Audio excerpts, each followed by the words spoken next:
Is Trattoria al Forno the best Italian restaurant in Walt Disney World? Let's see.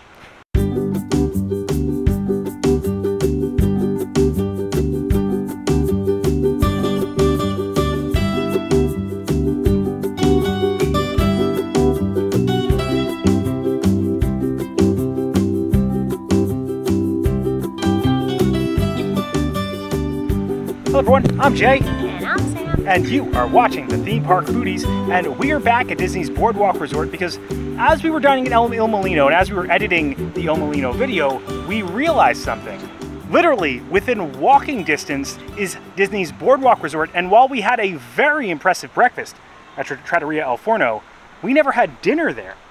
So how can I state Il Mulino is the best Italian restaurant in Walt Disney World without trying the Italian restaurant that's literally like right across the way, right? Right. And we've been trying to eat here for a while, right? Yes.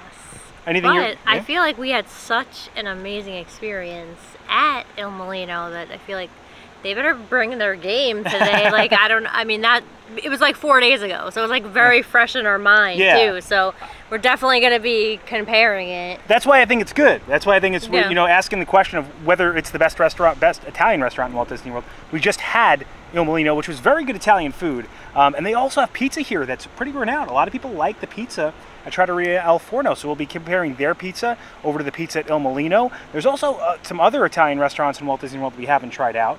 So we definitely got to go and try those. Just so you guys know, like we said, this is at Disney's Boardwalk Resort, which is themed like a turn of the 19th, 20th century Atlantic City boardwalk. We've done a lot of food reviews here.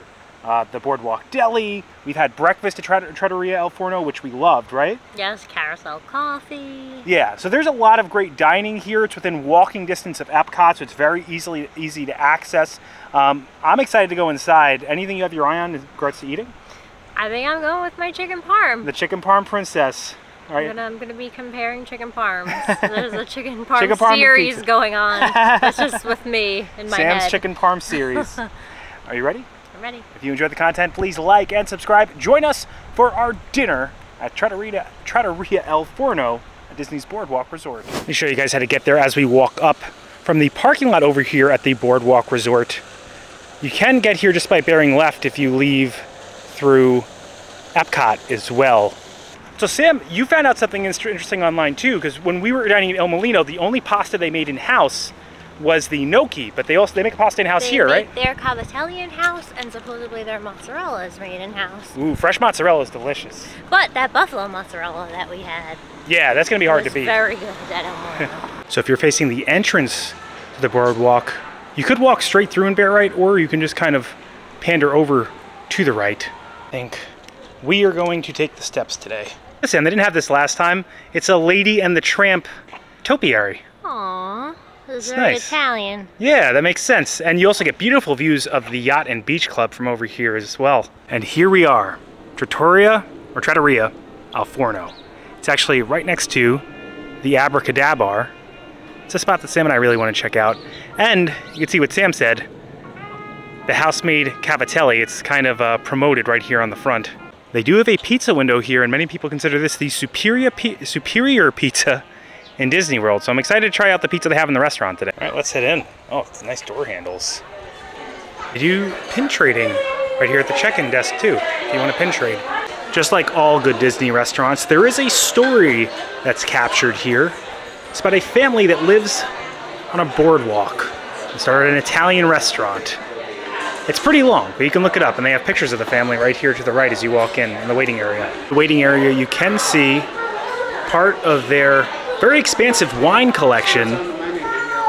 They are all 100% Italian, so if you want a non-Italian wine, go somewhere else. Oh. I hope they have this lady in the back cooking up all the Italian eats. All right. We're heading to our table. Oh wow, right here, not very far, yeah. All right, we've been seated, Sam, and it feels like a loud Italian restaurant, right? Yeah. And it looks like a rustic Italian kind of kitchen. You can see like the pots and pans hanging up. Yeah, it's an open kitchen plan, so you can watch them cook. These menus look legit. They have like metal on them when you open them. And they have the drinks over here to the left. And over to the right, they have the appetizers, the antipasti. as well as the main entrees and the pizzas. And forno means in the oven, so they actually have a brick oven that they make all these pizzas in. I did want to note they also have wine pairings with all of the appetizers and main entrees. And they have a very extensive, look at the size of this book, wine menu. Vino, yeah, hard. For wine. Oh, it shows you where the places in Italy where the wines come from. Oh, that's nice. And yeah, this is a real book. All right, so we got to start off with salad, and they have a Caesar salad here. It does have anchovies in the Caesar dressing, which I think most Caesar dressings have. Some don't. They split up for Sam and I, but I'm still giving them a strike because... No bread service. No bread service. An Italian restaurant's got to have bread service. And Il Mulino gave us a ton of bread and stuff, but look at these croutons. These are legit croutons. We didn't try croutons, or salad I should say, at Il Mulino. Big leaves, romaine. And there's a ton of Parmesan on it. Mm-hmm. This is what I think of when I think of like a Caesar salad. Big romaine leaves and just like kind of like bathed in the Caesar dressing. It's not like a viscous sauce. Creamy. Exactly, it's like part of the leaf. Almost a coat. It's good. Not the best I ever had, but good. I'll give it a 7. Solid.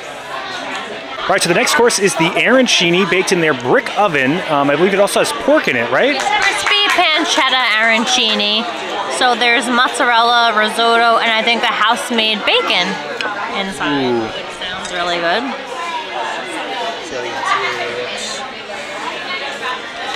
It's so saucy.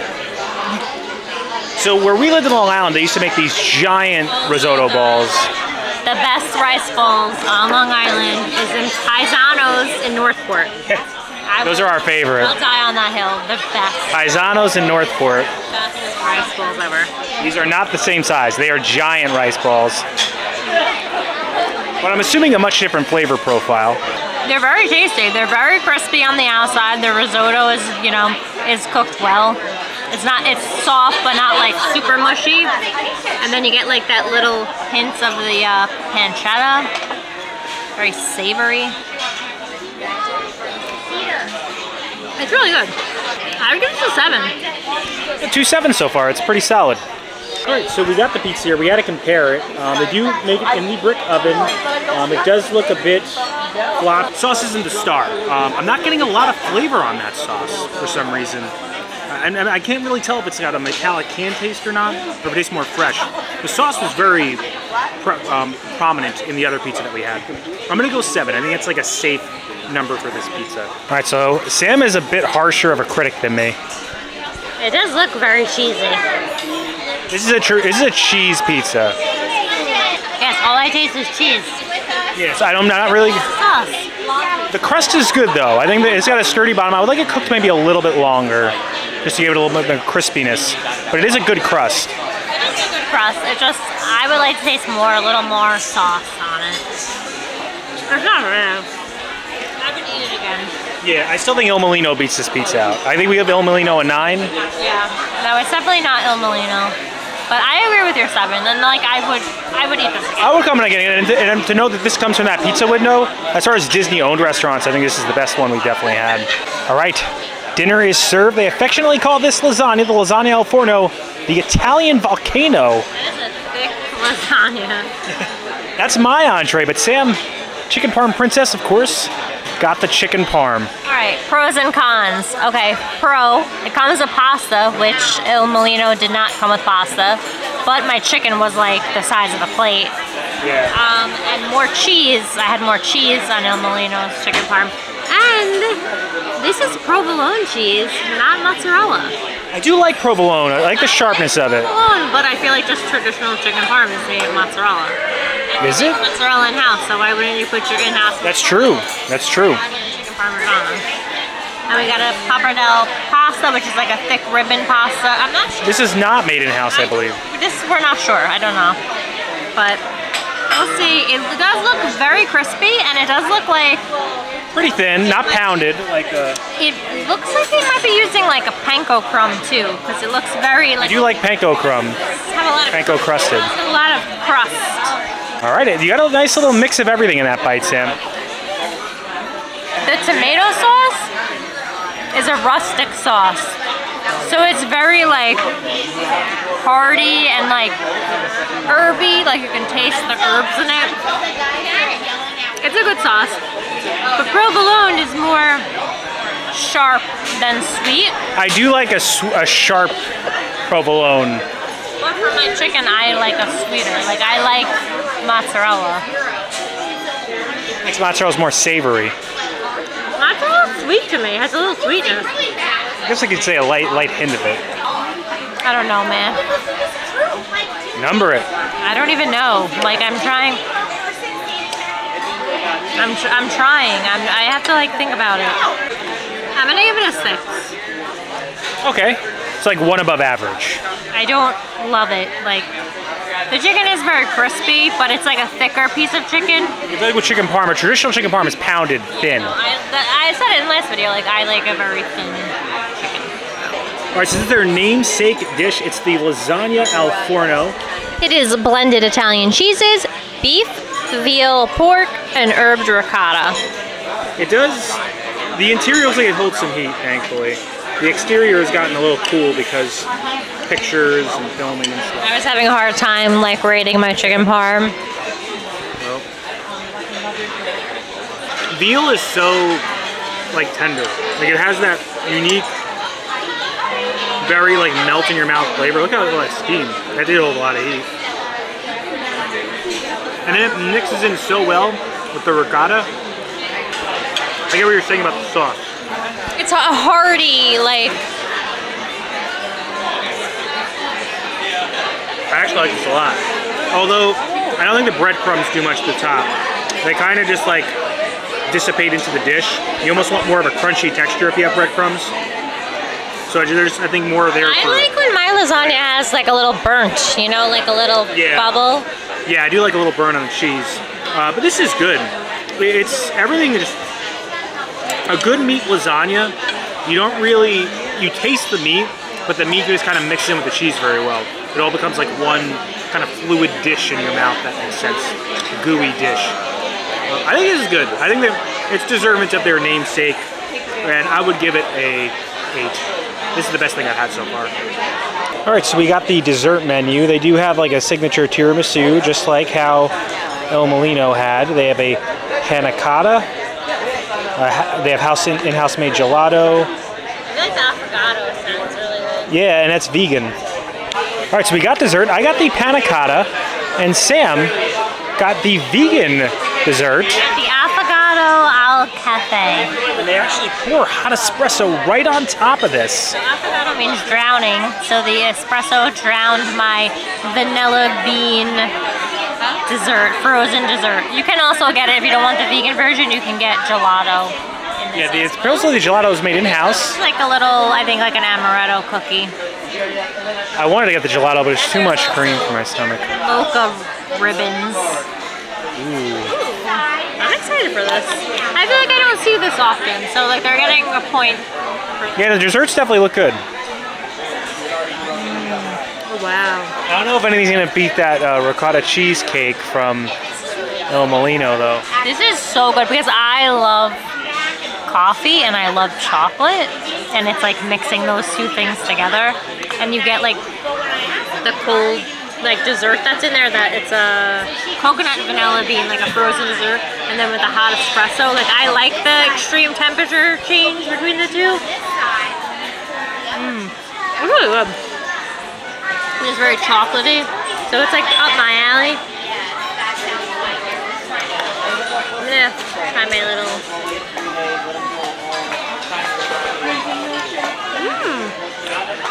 It's very chewy. I thought it was gonna be hard. That's what I imagined. You know what this tastes like? It tastes like the Celadoro S. Oh, okay. Which I used to love when I was little. My parents actually lied to me and told me that they were S for Sam, but it's actually S for Celadoro. So I have like an emotional connection to those cookies, and this tastes just like those. It's really good. I think this might be my favorite thing of the night, is my dessert. Nice. I'm gonna give it a 9.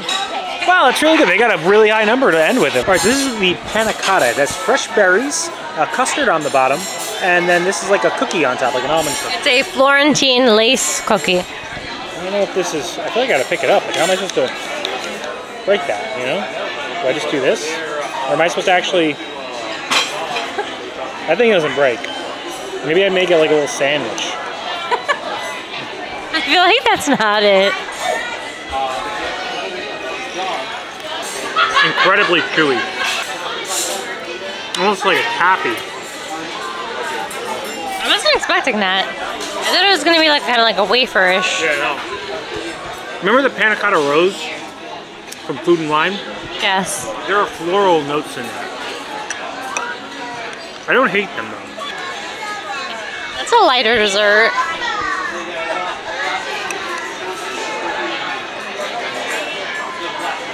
It's light. Not my thing though. I don't like how chewy the. I want this. Ooh, I want this to break apart and mix in. That's the biggest issue. It's just too. I don't know. I go 5 with that. I don't like floral notes. The berries are fresh. The cream is good. I don't think it's like badly made, but I would like this to be more flaky, to like mix in well. And I would probably like a little less floral notes, but it's panna cotta, so I got what I asked for. So for me, it's a 5. Maybe you'll like it more though. All right, we're on our way out, but for those that don't know, the Abracadabra is to the left on your way out or on the right on your way in. They do have stroller parking over here too, to your left on the way out or right on the way in. All right, let's go over our thoughts. It's pretty crazy to think of, Sam, that there's another Italian restaurant literally at the hotel right next to this one, within like a 5 or 10 minute walk. It's very different experiences though. Yeah, and then Epcot, again, has another Italian restaurant if you walk about 50 minutes in the other direction. All right, so that does it for our time dining at Trattoria al Forno. I will say, Sam, I don't think they're as good as Il Mulino, but a much different experience than Il Mulino, right? Yeah, this was definitely, this doesn't have a dress code, and it was definitely more like casual. You definitely saw more families there. It was a lot louder. Because, I mean, you could walk there, you could go after the park for dinner. Yeah, so you can wear like shorts and park clothes, where you will need a collar if no, it wasn't a collar, but it did have like nice jeans or something. Yeah, like if you're dining at Il Mulino. I think the food was okay. I wasn't like, just so you guys know, it was without tip, that was about $128, that entire meal that we had, with our pass holder discount. So that was a 10% pass holder discount. So, I mean, we got a decent amount of food. We have food that we're bringing home right now. We have 3 containers to The pizza was pretty good. Best pizza I've had outside, like that's owned by a Disney restaurant. I think Il Mulino's pizza was better. It's pretty crazy. It's like literally a 10-minute walk to Il Mulino from this restaurant, but again, it's different, much different and you experience. need to have different types of restaurants. Like a family coming from the park isn't want to go to Il Mulino. And the signature dining option here is without a doubt flying fish. Oh my gosh, we love flying fish. We have a video on that. We'll put that in the description of this video. It was probably one of our top 3 or top 5 favorite places to eat in Disney. We ate here for our 3-year anniversary at the suggestion of our subscribers, and they did not steer us wrong. We want to go back again, but it is a little pricey there. Yeah, and something that we did also experience when we dined on Easter for breakfast, the staff is very stretched thin at this restaurant. Yeah. That's nothing against the staff, it's just you can just tell that they are just so busy. Yeah. So overworked. I personally like the breakfast better. Yeah, I think the breakfast is better here than dinner. So if you can only do one, I would do breakfast. I think their breakfast is where they shine. I think dinner was good, but it's just definitely not the best Italian restaurant in Disney World. Definitely better than anything they have in Epcot. Yeah, for me. Yeah, it didn't taste like traditional chicken parm to me. It was almost like too crispy. Okay. Right? You tried it. Yeah, for me, it didn't feel like traditional Italian food. It felt was like very thick. Yeah, Americanized Italian food, which I'm not against. Also, what I do enjoy about these Disney restaurants is that they generally have like a story that encapsulates the dining or the restaurant that you're eating in. So we're on a 19th century or turn of the 20th century Atlantic City boardwalk. Many Italian immigrants frequented this area and lived in areas like this. So with that restaurant, when you first walk in, you're actually in the living room.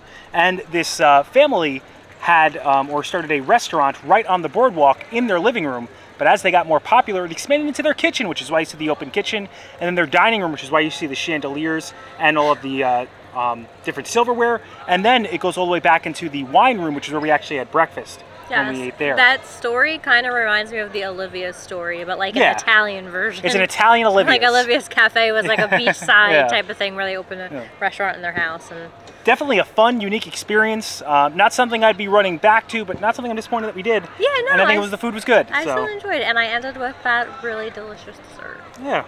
If you enjoy the content, please like and subscribe. Liking will really help our channel grow. It pushes this video out into the stratosphere of the YouTube algorithm. Helps other people find the video. Subscribing. It also helps our channel grow. Hit the bell notification so that way you're notified every time when videos come out, which is when, Sam? Every Monday and Thursday at 12 p.m. Thanks so much for watching. Don't count the days, but make the days count. We will see you next time. That's all, folks. Florida sunsets. Like, this is, I feel like, one of the best spots to watch because I feel like the sun sets right on this little lake here. And that's the boat that takes you to Epcot way back there. Can you see, guys, see that lightning? Oof. Wow. That rain is coming this way. Oh, we better get to the car. All right, yeah, we got to get to the car. And home to Frank. Yeah.